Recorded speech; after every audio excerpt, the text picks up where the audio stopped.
इस संसार में सबसे सुखी कौन है? जिसका मन वश में है वो, या जिसका मन वश में नहीं है वो? इस संसार में सबसे सुखी वही हो सकता है हमारा भारत। हम भारतीयों ने कभी किसी देश इस संसार में सबसे सुखी कौन है, इसके बारे में बताया गुरुजी ने। को जीतने की कोशिश नहीं की आज तक की हो तो बता। हमने कभी पाकिस्तान को जीतने की कोशिश नहीं की। कोशिश कर लेंगे तो उसी दिन जीत लेंगे। हमने कभी लंदन, अमेरिका, जापान, चाइना को जीतने की कोशिश नहीं की। क्यों? क्योंकि हम भारतीय लोग हैं। हम देशों को नहीं जीतते, हम तो मन को जीतने की कोशिश करते हैं। हमारी परंपरा जो है वो मन को जीतने वाली परंपरा है। हम किसको जीतते हैं? और जिसने मन को जीत लिया, जिसने खुद को जीत लिया, उसने सबको जीत लिया। जो अपने को जीत गया वो सबको जीत गया, और जो अपने से हार गया वो सबसे हार गया। रावण राम से बाद में हारा, रावण पहले अपने मन से हार गया। हाँ या ना? राम रावण से बाद में जीते, राम पहले अपने मन से जीत गए। इसलिए पूरा खेल मन का है। इसलिए इस विषय की गंभीरता को थोड़ा गंभीरता से ही सुनिएगा। बड़ा गहरा ज्ञान का सब्जेक्ट है ये विषय, बड़ा गहरा है, कठिन है, इसलिए लोग इसे सुनते कम है। पर हम सरल ढंग से सुनाएंगे तो आपको समझ में आ जाएगा। मन की गति है अटपटी, झटपट लखे न कोय, पर मन की जब खटपट मिटे तो झटपट दर्शन होए। ये मन बड़ा चंचल है।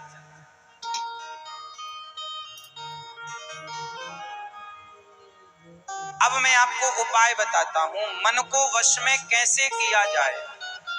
अर्जुन ने भगवान कृष्ण से पूछा कि हे श्याम सुंदर, मेरा मन बड़ा अशांत है। अर्जुन कह रहे हैं कि मेरा मन चंचलम ही मनः कृष्ण। हे कृष्ण, मेरा मन बड़ा चंचल है, क्या करूं? भगवान श्री कृष्ण ने मन को कंट्रोल करने का क्या उपाय बताया, वो जरा ध्यान से सुनिए। आप कितने लोग मन को वश में करना चाहते हैं? आज मैं उपाय सबको बताऊंगा, सब प्रैक्टिकल कीजिएगा। मन को वश में, अच्छा एक बात मैं पहले बताऊं कि आपके सारे दुखों की जड़ मन है। अच्छा बताओ, एक होती है जरूरत, एक होती है इच्छा। इन दोनों में क्या पूरा हो सकता है, इच्छा या जरूरत? क्या पूरा हो सकता है? क्या पूरा होने की संभावना है? उत्तर दो मेरी माँ। क्या पूरी हो सकती है? जोर से। क्या पूरी हो सकती है? क्या पूरी होगी मेरी माँ? जरूरतें पूरी हो सकती हैं। क्या पूरी हो सकती हैं? जरूरत पूरी हो सकती है, पर इच्छाएं कभी पूरी नहीं हो सकती। आप में से किसी की इच्छाएं पूरी हो गई क्या? जरूरतें क्या है? रोटी, कपड़ा, मकान, शिक्षा, ये जरूरत है। जरूरत तो रिक्शे वाले की भी पूरी हो सकती है, पर इच्छाएं रावण की पूरी ना हो सकी। इसलिए ये जीवन जरूरतों के हिसाब से जीना, इच्छाओं के हिसाब से नहीं।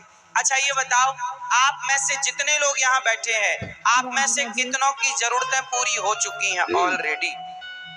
किसकी जरूरतें पूरी हो चुकी हैं? जरूरत, रोटी, कपड़ा, मकान, शिक्षा हमारी जरूरत है। ये जरूरतें किस किस की पूरी हो चुकी हैं? उठाओ हाथ। लगभग सबकी जरूरतें पूरी हो चुकी हैं। अब आप अपनी जरूरतें पूरी नहीं करने में लगे, अब आप अपनी इच्छाओं को पूरा करने में लगे हैं। उन इच्छाओं को पूरा करना चाहते हैं आप जिन इच्छाओं को रावण पूरा ना कर सका। उन इच्छाओं को पूरा करना चाहते हैं आप जिन इच्छाओं को आपके बाप दादे पूरा ना कर पाए। इच्छाएं आज तक किसी की पूरी हुई हो तो मुझे नाम बताना, लिख लूंगा मैं। इच्छाएं आज तक किसी की पूरी हुई हो तो मुझे नाम बताओ। इसलिए मेरी माँ, इच्छाएं पूरी करने निकली हो तो आप गलत हो। इसलिए जरूरतें पूरी कर लो बस, और भगवान की शरण में रहो, मस्त रहो, खुश रहो, प्रसन्न रहो, हंसो, गाओ, नाचो, मुस्कुराओ। यदि इच्छाओं के चक्कर में पड़ गए तो ये रोज तुम्हें रुलाएंगी। इच्छाएं तो पूरी होती नहीं है, रुलाती और है। अब बताओ, हमारे घर में गाड़ी हो ये तो है जरूरत, लेकिन गाड़ी BMW हो ये जरूरत नहीं है। ये क्या है? जोर से। हमारे पास घर हो ये तो है जरूरत, लेकिन हमारे पास बंगला हो ये क्या है? इच्छा। हमारे पास मंगलसूत्र हो ये तो है आपकी जरूरत, लेकिन हमारे पास बड़ा रानी हार हो जहां जाए सब देखे ये क्या है? जरूरतें पूरी हो सकती हैं, इच्छाओं का कोई अंत। इसलिए मेरी माँ, सुखी होना चाहती हो या चाहते हो तो अपनी इच्छाओं को खत्म करना सीखिए, कंट्रोल कीजिए, वरना वो इच्छाएं आपको मार देंगी। रावण को किसने मारा? जोर से, जोर से। रावण को किसने मारा? रावण को उसकी इच्छाओं ने मारा। हाँ या ना? इच्छा थी ना, दूसरे की औरत को चुराना ये इच्छा है उसकी, चुराओ। तो रावण को किसने मारा? इच्छाओं ने। सूर्पनखा के नाक और कान किसने काटे? उसकी इच्छाओं ने। शादीशुदा होकर कह रही है मैं कुंवारी हूं, हमसे ब्याह कर लो, खुद अपने लिए लड़का देखने जा रही है, और एक ने मना कर दिया तो दूसरे के पास जा रही है, और दूसरे ने मना किया तो फिर पहले के पास आ रही है। इसलिए लक्ष्मण जी को लगा ये तो नक्कटी ही है, इसकी नाक ही काटना चाहिए। इसलिए इच्छाओं का कोई अंत नहीं। इसलिए इच्छाएं आप क्या करेंगे, बड़ी या छोटी? हम तो कहते हैं अपनी इच्छाओं को खत्म कर दीजिए। कितने लोग आज से अपनी इच्छाएं कम करेंगे? जितनी कम इच्छाएं उतना सुखी जीवन, जितनी ज्यादा इच्छाएं उतना दुखी जीवन। आप इच्छाएं बड़ी बड़ी रखते हैं, उन्हें पूरा करने में अपना परिवार, आप अपनी पत्नी को समय नहीं देते, आप अपने बच्चों को समय नहीं देते, आप अपने आप को समय नहीं देते, केवल अपनी इच्छाएं पूरी करने में लगे हैं। अरे जरूरतें हो गई पूरी साहब, 2 पैसा मिलता रहेगा, थोड़ा समय दो, खुश रहो। आप खुश नहीं रह पाते इच्छाएं पूरी करने, और जब तक इच्छाएं पूरी हुई, वो एक तो होती नहीं है, और माना कि हो गई, तब तक आपका जीवन पूरा हो जाएगा। इच्छाएं पूरी करते करते बुढ़ापा आ गया। इसलिए चंचलम ही मनः कृष्णा, मन बड़ा चंचल है। कैसे वश में करें मन को? तो भगवान श्री कृष्ण ने जो गीता में उपदेश दिया अर्जुन को, वो जरा ध्यान से सुनने लायक है। भगवान श्री कृष्ण ने कहा, अर्जुन ये बताओ, आपसे एक सवाल, फिर बताओ, मंदारी बंदर को अपने वश में कर लेता है या नहीं? जोर से। कर लेता है? तो क्या एक ही दिन में कर लेता होगा? तो एक हफ्ते में कर लेता होगा? तो क्या 1 महीने में कर लेता होगा? बोलो। नहीं, मंदारी को बंदर को वश में करने में लगभग कम से कम 6 महीने लगते। कितना समय? अच्छा, सबसे चंचल प्राणी कौन है? जोर से। बंदर सबसे चंचल प्राणी है ना, सबसे चंचल होता है बंदर। लेकिन मंदारी धीरे धीरे प्रैक्टिस, अभ्यास के बल पर उस बंदर को क्या कर लेता है अपने वश में। फिर मंदारी बंदर को जैसे नचाता है, ससुराल जाएगा तो कहाँ बैठेगा? तो वो चटाई में बैठता है। कैसे जाएगा? वो गाड़ी में जाता है। हाँ, करता है ना। सोचिए कि एक मंदारी सबसे चंचल है बंदर, बंदर को भी वश में कर सकता है मंदारी। यदि प्रैक्टिस किया मंदारी ने तो बंदर को वश में कर लिया। आप भी प्रैक्टिस करेंगे तो आप भी अपने मन को वश में कर लेंगे। अभ्यासेन तु कौन्तेय वैराग्येण च गृह्यते। हे अर्जुन, अभ्यास, मन को वश में करने का क्या करना होगा? जोर से अभ्यास। एक बात बताओ, सर्कस में शेर और हाथी से काम करवाया जाता है। बताओ, शेर वहां पर सर्कस में जो वो सर्कस का मालिक चाहता है शेर वो करता है। फुटबॉल खेलता है शेर, हाथी फुटबॉल खेलता है, तो हाथी और शेर को भी वश में किया जा सकता है, हाँ या ना? हाँ या ना? कैसे किया जा सकता है? जोर से अभ्यास, प्रैक्टिस। ये बताओ, घुड़सवार घोड़े को अपने हिसाब से चलाता है। आपको पता है जो नया घोड़ा होता है वो अपने ऊपर किसी को बैठने नहीं देता, लेकिन जब घुड़सवार कोशिश करता, अभ्यास करता, कोशिश करता तो वो घोड़े को वश में कर लेता है। अरे करने से घोड़ा, शेर, हाथी, बंदर वश में हो गए तो करने से तुम्हारा मन वश में क्यों नहीं होगा? आपने कभी कोशिश ही नहीं की अपने मन रूपी बंदर को वश में करने की। तो आज से प्रैक्टिस कीजिए। अब कोशिश कैसे करें? अब आप कहो तो मैं कोशिश की प्रैक्टिस करा दूं आपको। किस किस को करा दूं?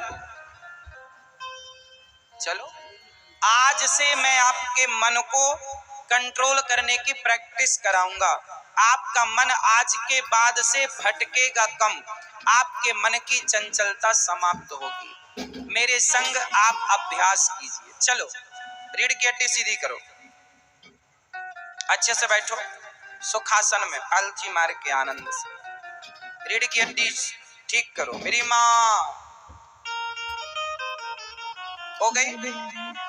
अब जो मैं कहूंगा वो आप इमेजिन करेंगे, कल्पना करेंगे। जो मैं कहूंगा वो आप दोहराएंगे मन में, और वो आप देखेंगे अपनी आंखों से, जिसे कहेंगे इमेजिन, कल्पना, भाव में डूब जाना, जिसे कहते हैं ध्यान। यम, नियम, आसन, प्राणायाम, प्रत्याहार, ध्यान, धारणा, समाधि, अष्टांग योग। तो मैं आपको करा रहा हूं ध्यान। यम, नियम, आसन, प्राणायाम, प्रत्याहार तो पहले मैं बता ही चुका कि झूठ, कपट, छल, ईर्ष्या, द्वेष को त्यागो। इन सब को त्याग कर मन को शांत करो। और ध्यान में कैसे जाते हैं? ध्यान कैसे? आप जो कहते हो ना महाराज जी हमारा तो मन ही नहीं लगता, अभी मैं आपके मन को लगाकर बताऊंगा, अभी आपके मन को कंट्रोल करके बताऊंगा, मैं बता दूंगा, आगे आप करना प्रैक्टिस। रेडी हैं? चलो, सबसे पहले आप सब लोग मेरे संग वृंदावन चलेंगे। आप बैठे यहीं रहेंगे, लेकिन मानसिक रूप से हम सब वृंदावन की यात्रा पर चलेंगे। कितने लोग रेडी हैं, तैयार हैं? चलो, बिल्कुल शोर शराबा ना करना, यहाँ वहां देखना मत। जो हम कहें बस वो संग संग दोहराना और वैसी वैसी कल्पना करना। सबसे पहले सब लोग अपने नेत्रों को, अपनी आंखों को बंद करेंगे। नेत्रों को बंद कीजिए और प्रेम से बोलिए, हे नाथ, मैं आपको कभी भूलूं नहीं। हे श्रीमन नारायण, मैं आपको कभी भूलूं नहीं। आइए अब चलते हैं हम सब वृंदावन। अब सब लोग भाव बनाइए कि हम वृंदावन जा रहे हैं। सबसे पहले आप भाव बनाइए कि हम वृंदावन जा रहे हैं। कोई गाड़ी से जा रहा, कोई ट्रेन से जा रहा, कोई एरोप्लेन से, जो भाव बनाइए। अब आप भाव बनाइए कि हम वृंदावन पहुंच गए। सबसे पहले वृंदावन पहुंचकर भाव बनाइए कि हम वृंदावन की पावन धरती को प्रणाम कर रहे हैं। उस रज को, मिट्टी को उठा करके अपने मस्तक पर लगा रहे हैं। सबसे पहले भाव बनाइए कि हम ब्रज रज को प्रणाम करते हुए उस रज को अपने माथे से लगा रहे हैं। अब सब लोग भाव बनाइए कि हम यमुना जी जाते हैं, सबसे पहले यमुना मैया को प्रणाम करके, और हम सब ने सबसे पहले यमुना जी में स्नान किया।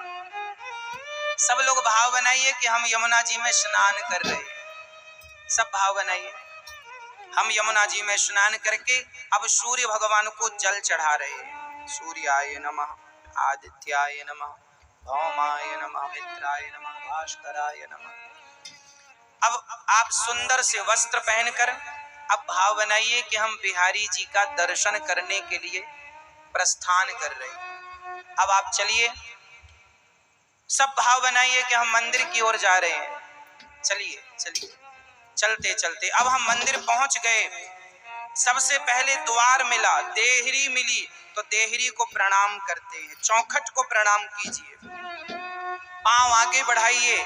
अब मंदिर के अंदर आप प्रवेश कर गए। अब भाव बनाइए कि मंदिर सुंदर पुष्पों से सजा हुआ है बिहारी जी का, और ठाकुर जी पर्दे के भीतर हैं।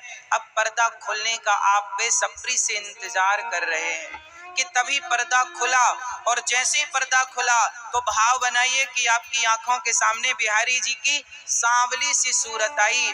उनके सुंदर से घुंघराले से बाल, उनके माथे पर मोर का पंख, उनके सुंदर सा मुकुट, उनके गले में पड़ी हुई सुंदर सी वैजंती और मोतियों की माला, आप दर्शन कर रहे हैं। सुंदर से भगवान के नेत्रों का दर्शन कीजिए।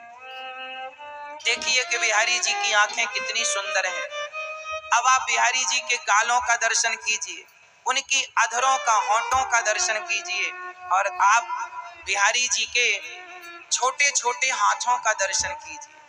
आपके सामने बिहारी जी मुस्कुरा रहे हैं, मानो वो आपसे कुछ बात करना चाहते हैं। ऐसा भाव बनाइए कि वो आपसे कुछ कहना चाहते हैं, आप भी उनसे कुछ कहिए।